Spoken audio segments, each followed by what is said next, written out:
vous salue, bien-aimés frères et sœurs en Christ.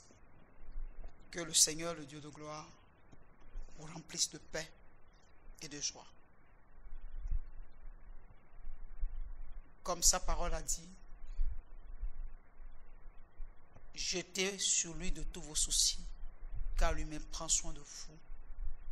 Je prie en ce moment pour que Jésus-Christ puisse prendre soin de vous, qu'il vous garde et qu'il vous protège. Que sa main puissante de protection et de bénédiction s'étende dans vos foyers et qu'il apporte dans vos vies la solution à chaque problème au nom de Jésus-Christ. Bien-aimés frères, nous allons prendre la parole de Dieu dans le livre de Genèse chapitre 15 et nous lirons du premier verset jusqu'au 6e verset. Et voici ce qui est écrit. Après ces événements, la parole de l'Éternel fut adressée à Abraham dans une vision. Et il dit, Abraham, ne crains point, je suis ton bouclier et ta récompense sera très grande. Abraham répondit, Seigneur éternel, que me donneras-tu? Je m'en vais sans enfant. Et l'héritier de ma maison, c'est Eliezer de Damas. Et Abraham dit, voici, tu ne m'as pas donné de postérité. Et celui qui est né dans ma maison sera mon héritier.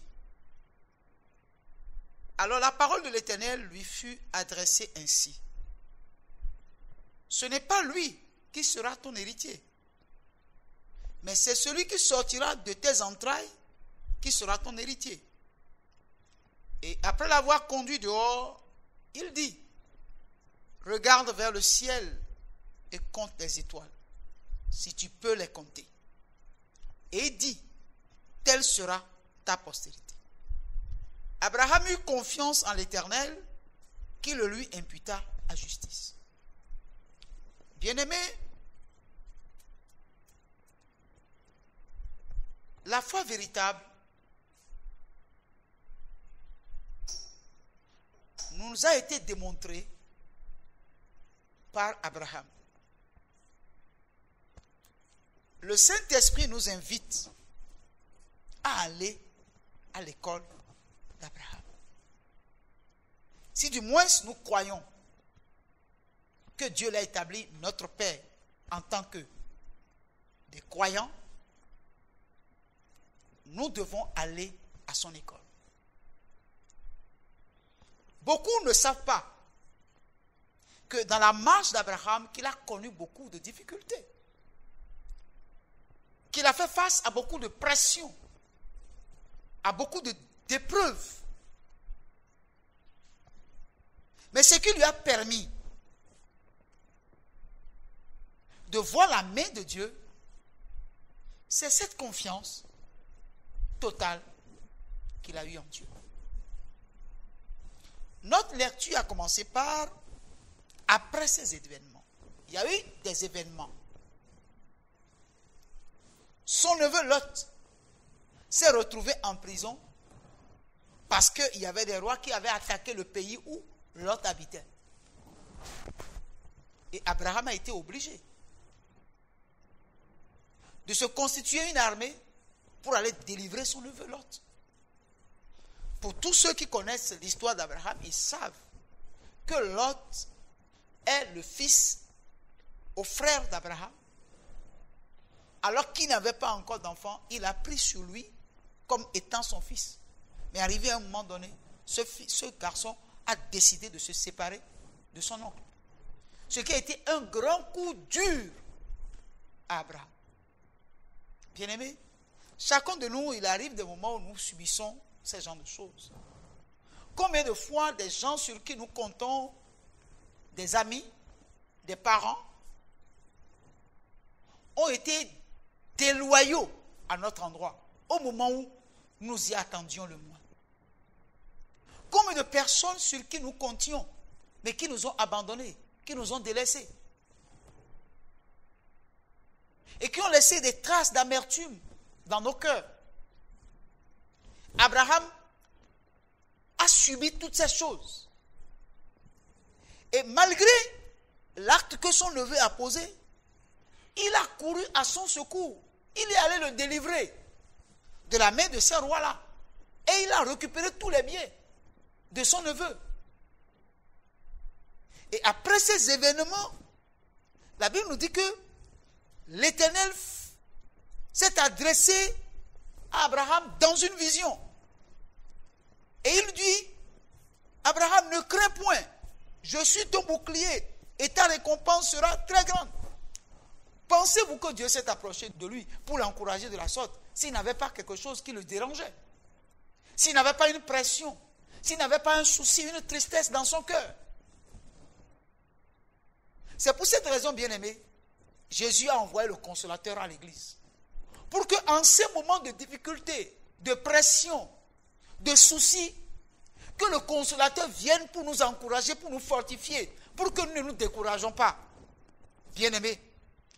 Et quand l'ange de l'Éternel s'est approché de lui, lorsqu'il a eu cette vision, il a répondu au Seigneur. Il lui a dit, Seigneur éternel, que me donneras-tu? Je m'en vais sans enfant. Et l'héritier de ma maison, c'est Eliezer de Damas. Abraham avait quelque chose, un poids dans son cœur. Il était riche. Il avait été béni. Dieu l'a richement béni. Il avait tout ce qu'un homme peut avoir pour être heureux. Mais il n'avait pas d'enfant. C'était un mal qui était ancré en lui. Il avait un souci. Si je meurs maintenant, c'est mon esclave qui est là. Eliezer, qui va hériter de tous mes biens. Et quand Dieu lui a parlé, il dit, qu'est-ce que tu veux me donner encore? Que me donneras-tu encore? Tu sais que toutes ces choses que tu me donnes, je n'ai pas d'héritier. Et c'est Eliezer de Damas, mon serviteur, qui va hériter mes biens. Et voilà, la parole de Dieu s'est adressée à lui pour dire, ce n'est pas lui qui sera ton héritier, mais c'est celui qui sortira de tes entrailles, qui sera ton héritier. Et après l'avoir conduit dehors, il dit, regarde vers le ciel et compte les étoiles, si tu peux les compter. Et il dit, quelle sera ta postérité? Bien-aimé, Dieu l'a conduit dans des choses invraisemblables. Alors que son âge était avancé, tout espoir d'avoir un enfant était déjà perdu pour lui. Mais Dieu continue de lui dire, ne crains pas. Ce n'est pas Eliezer, ton serviteur, qui va hériter tes biens. Non, il y aura un enfant qui naîtra de toi, de tes seins, de tes entrailles. C'est lui qui sera ton héritier. Mais en réalité, ce que Dieu disait à Abraham était invraisemblable. Humainement parlant, on ne peut pas y croire. Mais voilà ce que Dieu lui a dit. Et la Bible nous dit, au verset 5, que Dieu l'a mis dehors pour dire, compte les étoiles si tu peux les compter. Si tu peux, compte-les. Aussi nombreux que sont ces étoiles-là, aussi nombreux seront tes enfants. Pour ça, je te l'assure que Eliezer ne sera pas ton héritier. Mais c'était invraisemblable. Mais la Bible nous dit au verset 6, Abraham eut confiance à l'Éternel, qui le lui imputa à justice. Bien aimé, ce qui nous donne le privilège d'être fils et filles d'Abraham, c'est cette confiance que nous pouvons lui faire, même dans les circonstances invraisemblables. Au moment où tout va mal et il n'y a pas d'espoir à l'horizon, c'est en ce moment-là que Abraham a eu confiance à l'Éternel. Il sait que c'est l'Éternel qui a parlé. S'il a parlé d'une manière ou d'une autre, il va le faire, il accomplira. Et il lui a fait confiance. Bien aimé, vous vous réclamez d'être fils d'Abraham. Vous dites que vous êtes héritier d'Abraham. Mais vous ne pouvez être héritier d'Abraham que lorsque vous partagez la même foi qu'Abraham. Bien-aimés, dans le livre de Romains, chapitre 4, que nous étions en train de lire, il est écrit au verset 18 que espérant contre toute espérance, il crut en sorte qu'il devint père d'un grand nombre de nations selon ce que lui avait été dit. Telle sera ta postérité. Bien-aimé, au moment où, dans Genèse, Abraham a eu confiance en Dieu, alors que Dieu lui faisait une promesse qui était humainement parlant invraisemblable, la Bible nous dit que la confiance que Abraham a eue en Dieu était que en ce moment-là, il n'y avait pas du tout d'espoir. Mais parce que c'est l'Éternel qui a parlé, qui a dit, telle sera ta postérité, Abraham crut. Et espérant contre toute espérance, dans le désespoir total, il a espéré. Et parce qu'il a fait ainsi, et il a cru, il devint père d'un grand nombre de nations. Ça veut dire que quand Dieu parle et que vous saisissez ce que Dieu a dit et vous lui faites confiance, vous faites confiance en la parole de Dieu, en la promesse de Dieu. Bien-aimés, vous exprimez ainsi la véritable foi qu'Abraham a manifestée. La Bible décrit comment ça s'est passé. Il dit au verset 19 plutôt, et s'enfaiblit dans la foi. Il ne considéra point que son corps était déjà usé, puisqu'il avait près de 100 ans et que Sarah n'était plus en état d'avoir des enfants. Bien-aimés, c'était le désespoir total. Celle qui pouvait lui donner cet enfant dont Dieu a parlé n'était plus en âge d'avoir d'enfant. Et lui-même, son corps était déjà usé. Mais malgré cela, il n'a pas faibli dans la foi. Il n'a pas douté. Il s'est accroché à ce que l'Éternel a dit. Et qu'est-ce qu'il a dit? Telle sera ta postérité. Selon que tu as compté les étoiles, telle sera ta postérité. Il s'est accroché totalement à cela. Bien-aimé, en ce moment même, tu as comme l'impression que toutes les promesses de Dieu pour toi ne pourront plus s'accomplir. En ce moment précis, tu ne crois plus comme tu croyais avant. En ce moment précis, le doute est rentré dans ton cœur. Parce que tu es en train de voir tout ce qui est autour de toi s'écrouler à cause de ce qui était en train d'arriver à l'humanité. Et tu entends ce que tous ceux qui sont autour de nous sont en train de dire. Toutes les économies du monde entier sont en train de s'écrouler. Tous les projets que tu as formés, et tu sais que d'ici juin, juillet, ou tout au plus, d'ici la fin de l'année, voilà, je serai à ce niveau. Mais tu constates que c'est le déséquilibre total. C'est le chaos. Plus rien n'est en ordre. Tu as constaté qu'il y a un sens déçu, dessous. Et tu te poses la question, comment réajuster cette situation? Comment faire? Que faire? Bien-aimé, c'est le moment de démontrer que tu es un héritier d'Abraham. C'est le moment de démontrer que Abraham est ton père, que tu es vraiment son fils, que tu es un fils légitime.